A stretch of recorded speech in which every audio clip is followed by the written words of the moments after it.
तो हाँ जी, आपने मुझे ये कुंडली भेजी है। गोपाल इनका नाम है और ये इनकी डिटेल है। इसके हिसाब से इनकी यहाँ पे कुंडली बनी है मेष लग्न की। राशि इनकी है कुंभ राशि है। और आपने इनका सवाल लिख के भेजा है, शादी कब होगी, कौन सा रत्न दान करे, और ट्रैवल का बिजनेस है, किस क्षेत्र में बिजनेस करे, नया घर कब होगा। ये आपने सवाल लिख के भेजे हैं। जैसे अभी कुछ दिन पहले एक आपने मेरे से कुंडली पहले बना रखी है, आपको मैंने बताया था कुंडली में 12 घर होते हैं। और वो 12 घर यहाँ पे मैं दोबारा एक बार लिख देता हूँ।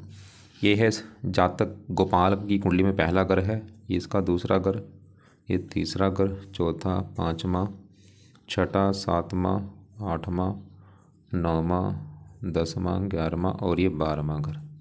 अब ये जो 12 घर हैं, इन घरों से इसके जीवन के बारे में कुछ ना कुछ हम जानेंगे। जैसे कि पहले घर से इसका हम शरीर, हेल्थ, स्वभाव, रंग रूप देखेंगे। दूसरे घर से धन के बारे में। तीसरा घर इसके छोटे भाई बहनों का है। चौथा घर इसकी माता, मकान, वाहन। पाँचवां घर बच्चों का।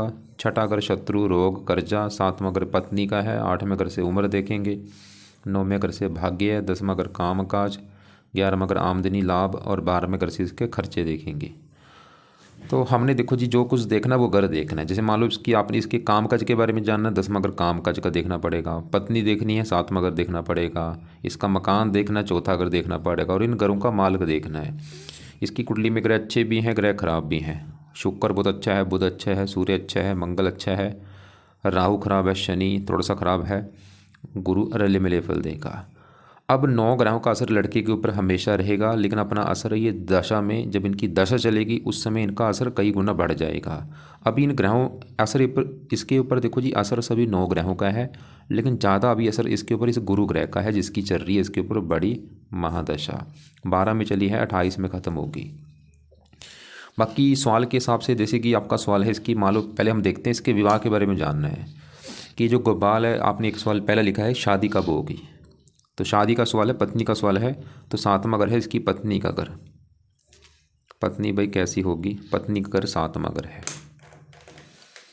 7वें घर को देख के पता चलेगा पत्नी के बारे में। और एक फार्मूला है, घर का मालिक देखना होता है। जो भी कुछ देखना है उस घर का मालिक देखना है। तो पत्नी देखनी है 7वां घर। 7वें घर में लिखा है 7। 7 है तुला राशि, मालिक इसका शुक्र। शुक्र को देख के डिसाइड होगा पत्नी के बारे में। और शुक्र के अलावा 7वें घर में, पत्नी घर में आके राहु बैठा है, राहु को भी देखना पड़ेगा। तो कम से कम 2 ग्रह देख के पता चलेगा पत्नी के बारे में, शुक्र और राहु को। पहले राहु की बात करूं, राहु जहाँ बैठा 7वें घर में, पत्नी घर में। देखो जी, राहु का एक स्वभाव ऐसा ही, जहाँ बैठता है उस घर की हानि करता है। अब कहाँ बैठा है राहु, 7वें घर में बैठा, पत्नी घर में। तो राहु इसकी पत्नी के घर की हानि करेगा। और वैसे भी, ऐसी मैं आपको एक बात बता दूँ, मैंने ऐसी हज़ारों कुंडलियाँ देखी हैं। जब भी राहु 7वें घर में बैठता है, ये पत्नी वाली दिक्कतें पैदा करता है बड़े लेवल पे। सबकी वैसी दिक्कतें अलग अलग होती हैं। अब इस लड़के के साथ भी दिक्कत आएगी पत्नी वाली। और वो दिक्कत क्या होगी, मैंने क्या बोला, दिक्कत सबकी अलग अलग होती है। कईयों की दिक्कत होती है कि कईयों का विवाह होता नहीं। कईयों की दिक्कत ये होती है कि उनका विवाह देरी से होता है, उम्र निकल जाने के बाद। कईयों की दिक्कत ये होती है कि उनका तलाक हो जाता है राहु की वजह से, 7वें घर में जब राहु होता है। या एक कई बार दिक्कत ये होती है कि पति पत्नी में लड़ाई झगड़े होते हैं। लेकिन ज़्यादा जो मैंने केस देखे हैं, राहु 7वें घर में पहले विवाह में सुख मिलने नहीं देता, दूसरे विवाह में सुख मिलता है। मतलब डिवोर्स के योग ज़्यादा बनते हैं। तो इस लड़के के साथ भी ये घटना होगी। राहु की वजह से इसके भाई बड़े लेवल पे योग है डिवोर्स होने के, कि इसका डिवोर्स हो जाएगा। मान लो डिवोर्स ना भी हुआ तो विवाह से पहले हम क्या करते हैं, रिश्ता करते हैं। वो रिश्ता इसका टूट सकता है। रिश्ता हुआ है और वो टूट गया, ऐसी दिक्कत भी आ सकती है। 1-2 बार रिश्ता होकर टूट जाना, ऐसी दिक्कत आ सकती है। या अगर वो ऐसा ना हुआ तो बाद में इसके विवाह में दिक्कत आएगी, या तो डिवोर्स हो जाएगा। मान लो डिवोर्स ना भी हो, चलो इसका मान लो आज विवाह हो गया है और डिवोर्स भी नहीं हुआ, तो क्या होगा, पति पत्नी में लड़ाई झगड़े होंगे बहुत सारा। और राहु अपना ज़्यादा असर कब देगा, जब इसके ऊपर, लड़के के ऊपर राहु की दशा चलेगी। जैसे कि आपको मैं समझाता हूँ। मान लो इस लड़के का आज विवाह हो गया, चलो आज इसका भाई विवाह हो गया है, घर अपनी पत्नी को ले आया है, ठीक है, अच्छी चल रही है लाइफ। लेकिन राहु अपना असर कब देगा, राहु की दशा में। राहु की दशा कब है वो आपको मैं दिखा देता हूँ। जैसे कि इसके ऊपर देखो जी, बड़ी दशा तो राहु की निकल चुकी है, 95 में चली थी, 12 में ख़त्म हो चुकी है। और अभी दशा किसकी है, बड़ी गुरु की। और एक छोटी दशा होती है, जैसे अभी छोटी दशा इसके ऊपर चल रही है चंद्रमा की, देखो। और ये चौथा महीना 24 में चली है, 8वां महीना 25 में ख़त्म होगी। लेकिन राहु की एक दशा है छोटी, वो यहाँ पे देखो, तारीख लिख लो, ये आएगी इसके ऊपर 10 तारीख 7वां महीना 26 में चलेगी। मतलब अगले साल इसके ऊपर भाई राहु की दशा आने वाली है, अगले साल जुलाई 26 में, ख़त्म होगी 28 में, 2-3 साल की ये दशा होगी। तो इस राहु की दशा में इसकी पत्नी वाली दिक्कतें बढ़ेंगी। ये समय भाई इसका पत्नी को लेकर सबसे ख़राब समय होगा। तो इसको मेरी बात समझ आ चुकी होगी। गोपाल को मैं क्या कहना चाह रहा हूँ, गोपाल भाई अगर आपने क्या बोला कि शादी कब होगी, वो आप उसकी टेंशन छोड़ दो। आपके क्योंकि शादी तो आज नहीं तो वो तो कल हो ही जाएगी, वो इतनी बड़ी बात नहीं है। उसको मत सोचो कि मेरी शादी नहीं हो रही, उसकी टेंशन मत लो भाई। टेंशन ये लो कि आपका डिवोर्स का योग दिख रहा है कुंडली में, उसको कैसे बचा जाए। मतलब इस राहु को सही करो। इस राहु सही हो गया, क्या होगा, विवाह भी जल्दी हो जाएगा, योग जल्दी बन जाएगा विवाह का, और पत्नी अच्छी मिलेगी जिसके ज़्यादा कोई आपकी लड़ाई झगड़े नहीं होंगे, कोई डिवोर्स तक की नौबत नहीं आएगी अगर आप इस राहु के उपाय कर लेते हो। तो राहु के उपाय भाई बहुत ज़रूरी हैं। अपने आप ही मतलब विवाह का योग भी बनेगा, पत्नी अच्छी मिलेगी। और राहु की दशा में जैसे मैंने बोला दिक्कतें बढ़ेंगी आप आगे जो अगले साल आएगी। तो राहु के साल क्या उपाय है, पहला जो राहु का आपने उपाय करना है वो है राहु की जो वस्तु है उनका दान किया करो। जो भी इसकी वस्तुएं हैं भाई रोजाना दान करो, या हफ्ते में 3-4 दिन दान कर दिया करो। दान शांत करता है, इसको पावर कम कर देगा इसकी। और ये दान की वीडियो आपको मैं भेज दूंगा। कई प्रकार के जो दान है वो ये गोपाल किया करे दान, कभी सतनाजा कर दिया, कंबल, कोई कुछ ना कुछ दान करे इसका। दूसरा है राहु कवच का पाठ पढ़ना है। तीसरा है राहु स्रोत का पाठ पढ़ना है। दोनों पाठ इसने गोपाल ने शाम के समय या रात के समय पढ़ लिया करे या इसको सुना करे। अभी शनिवार आएगा, शनिवार को शुरू करके रोजाना पढ़ना है या सुन लिया करे रात के समय। तो ये तो हो गए राहु के 3 उपाय। दान मैंने बोल दिया, दोनों पाठ पढ़ने हैं सुनने हैं। चौथा उपाय जो है, राहु जो है ये शिव जी का भक्त है। अगर वो गोपाल शिव जी की पूजा उपासना करते उससे भी राहु अच्छा होगा। अब इसकी पत्नी के लिए मैंने आपको बोला था पत्नी का घर है 7वां, 7वें घर में 7 लिखा है, मालक शुक्र। पत्नी के लिए हमें शुक्र को भी देखना पड़ेगा। अब शुक्र की बात कर लेते हैं। वैसे शुक्र इसका अच्छा है, उसको थोड़ा सा विस्तार में समझा देता हूँ। शुक्र जहाँ बैठा वो है दूसरा घर, और दूसरा घर इस लड़के के धन का घर है। गोपाल कितना धनी होगा, कितना धन जोड़ेगा अपनी लाइफ में, दूसरा घर देखा जाएगा। और यहाँ पे भी देखो जी फार्मूला वही है, घर का मालिक देखा जाए। दूसरे घर में नंबर लिखा है 2 वृष राशि, मालिक बना शुक्र। तो धन जोड़ने का मालिक शुक्र है, हमें शुक्र को देखना पड़ेगा। और शुक्र कहाँ बैठा है, इसी घर में बैठा है। तो ये तो बहुत बड़ी अच्छी बात है भाई, इसका शुक्र है बहुत अच्छा। क्यों, क्योंकि जो दूसरा घर है वो शुक्र का घर है, और वो अपने घर में बैठे है। अपने घर में बैठ के एक योग बना है, मालव्य योग बना है, और साथ में बुध के बैठा है। तो यहाँ पे एक और योग बना है, लक्ष्मी नारायण राजयोग बना है। बुध शुक्र आपस में दोस्त हैं, जब भी धन घर बैठते हैं लक्ष्मी नारायण राजयोग बनता है। इसका फायदा ये होता है, ऐसे लोग काफ़ी धनी होते हैं। लक्ष्मी पैसे को कहा गया है।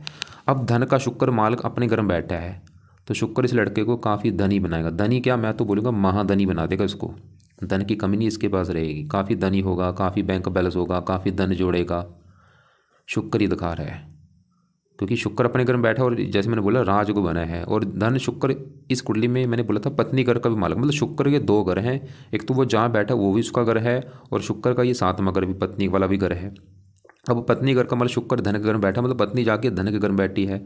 शुक्र ये दिखा रहा है कि भाई पत्नी के आने के बाद इसके जीवन में धन आना शुरू होगा, या फिर ऐसा होगा पत्नी इसकी धनी होगी, या ऐसा होगा उससे इसको धन मिलेगा। वो अमीर होगी, उससे धन मिल सकता है, मतलब कुछ भी हो सकता है। जहाँ तो पत्नी धनी होगी, या पत्नी धन कमाने वाली होगी, नौकरी करने वाली होगी, या फिर पत्नी आई है तो किस्मत में वैसे मतलब किस्मत ऐसी खुली कि धन आ रहा है किसी न किसी कारणों से।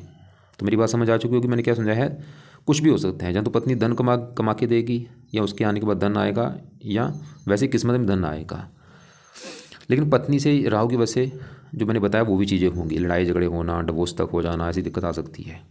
अब शुक्र हमने देखा वो तो चलो अच्छा है, मतलब इसकी अगर पत्नी वाली दिक्कत है भाई इसकी आ रही है, वो कारण राहु है, शुक्र नहीं है। शुक्र तो चलो अच्छा है। अब शुक्र से जो बुध बैठा है उसकी अगर बात करूँ वो भी अच्छा है, क्योंकि मैंने बोला बुध शुक्र दोनों दोस्त हैं, और बुध भी यहाँ पे शुक्र घर में बैठा है दोस्त घर में।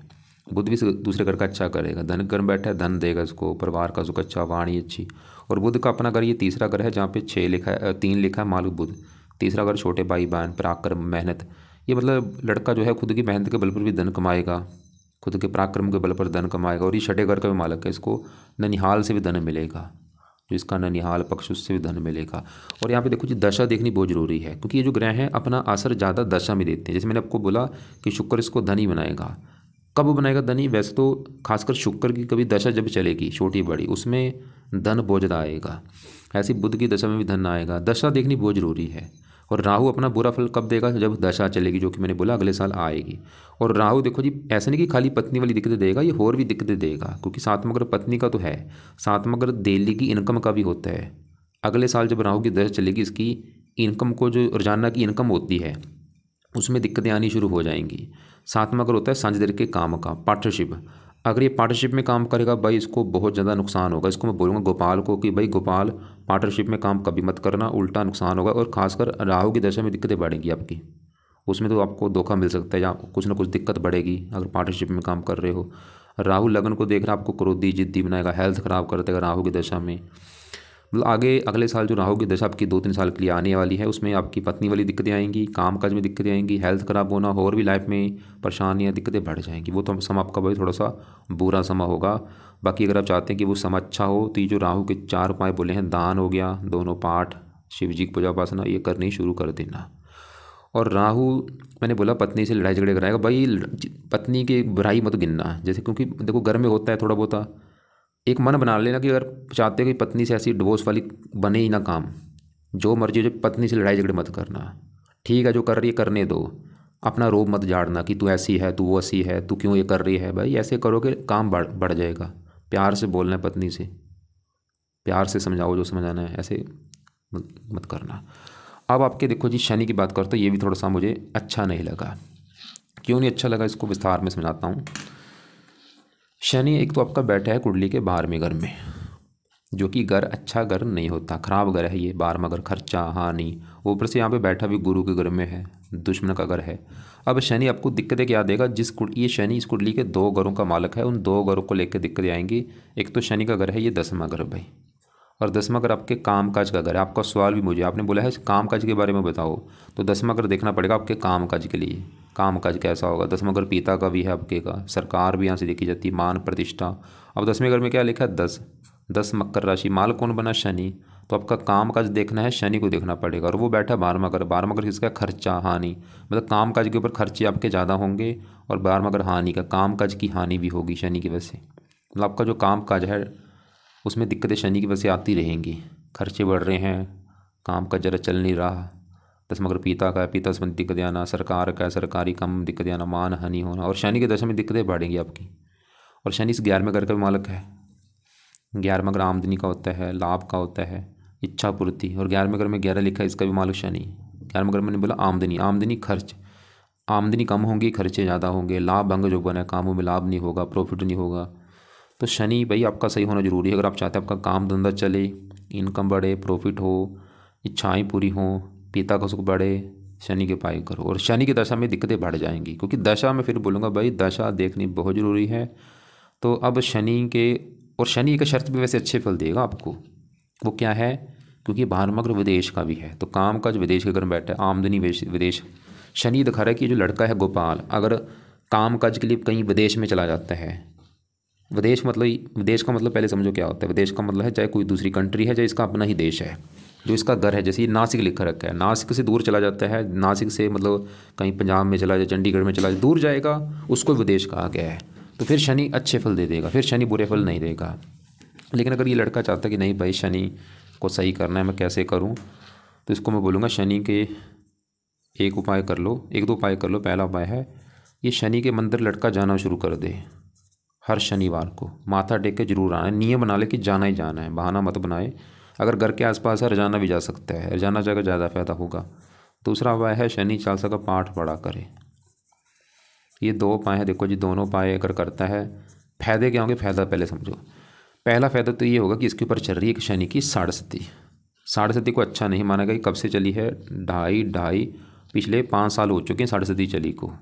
और जब भी साढ़े सती आती है ये भी लाइफ में दिक्कतें पैदा करती है। और अभी 2.5 साल की पड़ी है साढ़े सती, मतलब ये शनि के उपाय करने, क्योंकि साढ़े सती शनि की होती है। अगर साढ़े सती बचना है तो शनि के उपाय करे अभी भी, क्योंकि 2.5 साल की पड़ी है। और ये शनि जो 12वें घर में बैठा वो भी सही हो जाएगा, और वो सही होगा तो काम धंधा चलेगा, इसका इनकम बढ़ जाएगी, लाभ बढ़ेंगे, प्रॉफिट होगा। तो दोनों उपाय ईमानदारी से करें, मंदिर जाया करें, शनि चालीसा का पाठ रात को पढ़ना है या सुना करें। अब आगे बढ़ते हैं। इसके देखो जब भी राहु देखा हमने, शनि देखा, बुध शुक्र देखे। अब यहाँ पे मैं 5वें घर में बैठे मंगल की बात कर लेता हूँ। 5वां ग्रह है इस लड़के की संतान का घर है कि भाई इसके बच्चे जो हैं वो कैसे होंगे। पाँचवा घर पढ़ाई का भी, पढ़ा कितना लिखा होगा। और फार्मूला वही है घर का मालिक देखो, पाँचवें घर में 5 लिखा है, सिंह राशि, मालिक सूर्य है।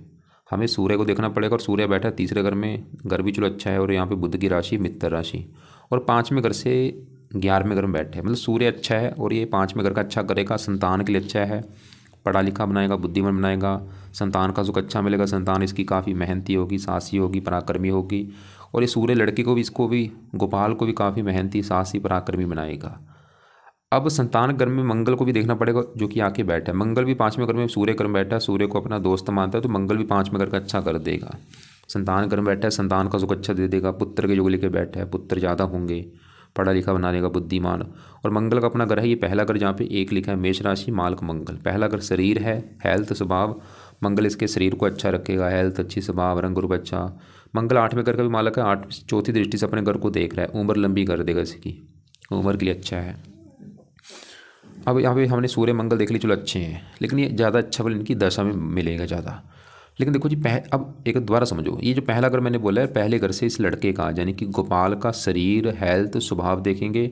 और पहले घर में 1 लिखा है, 1 मेष राशि, मालिक मंगल देखा जाएगा। मंगल हमने देखा वो तो अच्छा है, लेकिन पहले घर में जो केतु है ये थोड़ा सा पहले घर को हल्का सा खराब कर सकता है। मतलब केतु थोड़ा सा पहले घर में बैठ के इस लड़के की हेल्थ खराब कर सकता है, थोड़ी बहुत ही हेल्थ में दिक्कत आना, खासकर वो भी केतु की दशा में, कोई मानसिक चिंता होना, कोई। केतु के लिए इसको लड़के को बोलूँगा भाई, केतु का जो दान है, कुत्तों को रोटी डाल दिया करो, ये काम कर लिया करो, कुत्तों को कुछ ना कुछ डाल दिया करो।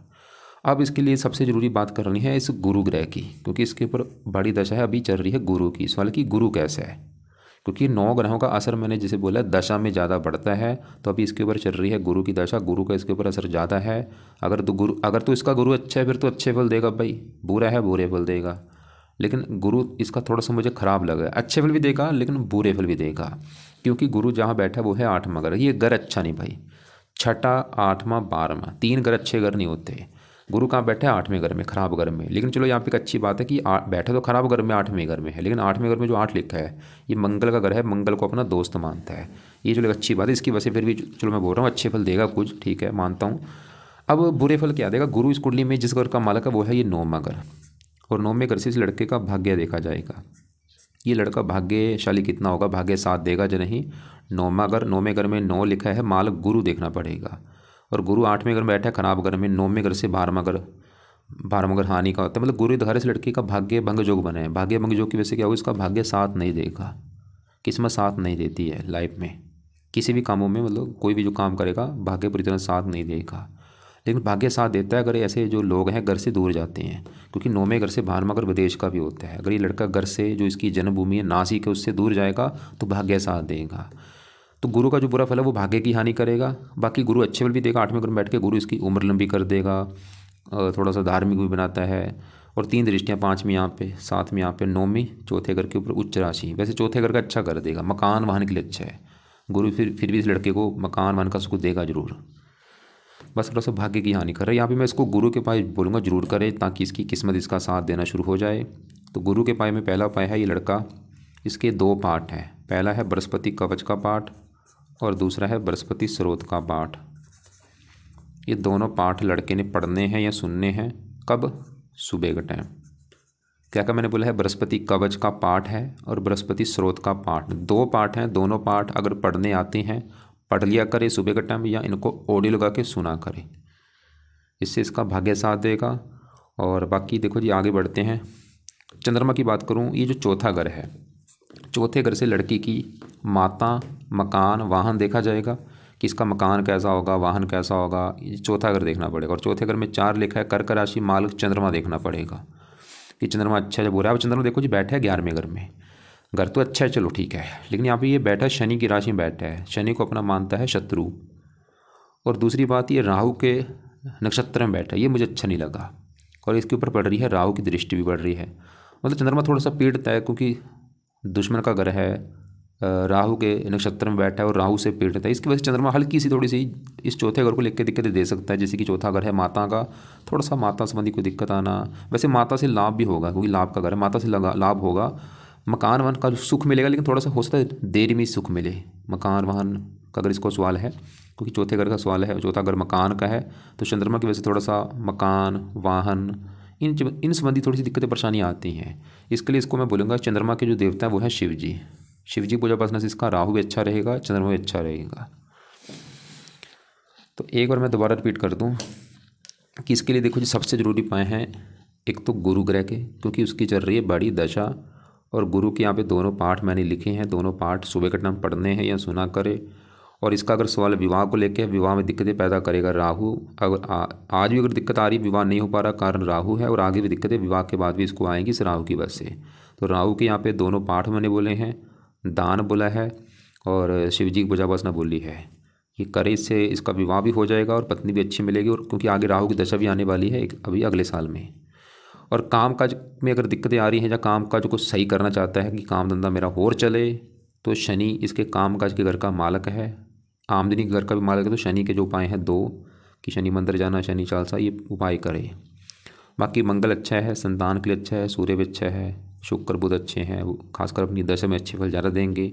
कि इत्तों के लिए कुत्तों को रोटी डाल दिया करे। चंद्रमा हल्का सा है, वो उसके लिए शिव जी की मैंने पूजा उपासना बोली है। तो उम्मीद करता हूँ आपको जो मैं समझाया है क्या समझ आ चुका होगा, कि जब ये रात को बैठेगा शनि चालसा, राहु कवच, राहु स्रोत, मतलब 3 पाठ रात के हैं। तो रात को बैठ के शनि चालसा पढ़ ले, उसी समय राहु कवच, राहु स्रोत, ये तो हो गए रात के समय। जब सुबह बैठेगा बृहस्पति कवच, बृहस्पति स्रोत के पाठ पढ़ने हैं या सुबह सुनने हैं। और बाकी शिव जी के लिए क्या करना है, अगर है घर के आसपास शिव जी का मंदिर, वहाँ पे जा सकता है, या अपना सुबह बैठ के शिव जी का जो मंत्र है ओम नमः शिवाय वो जाप कर ले, अपना 10-20 मिनट बैठ जाए आंखें बंद करके। बाकी आपने लिख रखा है ये साईं बाबा की पूजा उपासना लिख रखी है आपने, 1 मिनट में देख लेता हूँ। हाँ, आपने लिखा गणपति दर्शन, ठीक है। देखो जी, जिसकी पूजा उपासना अच्छी लगती है इसको, उसकी मैं बोलूँगा पूजा उपासना रोजाना किया करे या उसका नाम जपा करे। अगर इसको गणपति के दर्शन करने अच्छे लगते हैं तो इसको मैं बोलूँगा कि आप गणपति का सुबह का टाइम नाम जप लो, ओम गण गणपति नमः, 5-10 मिनट बैठ के वो जाप लो, जाप किया करो, उसका नाम जप लो। साईं बाबा के बोला दर्शन करता, ठीक है, उसका नाम जप सकते हो। वैसे देखो जी, साईं बाबा ने अपना नाम जपने के लिए किसी को नहीं बोला।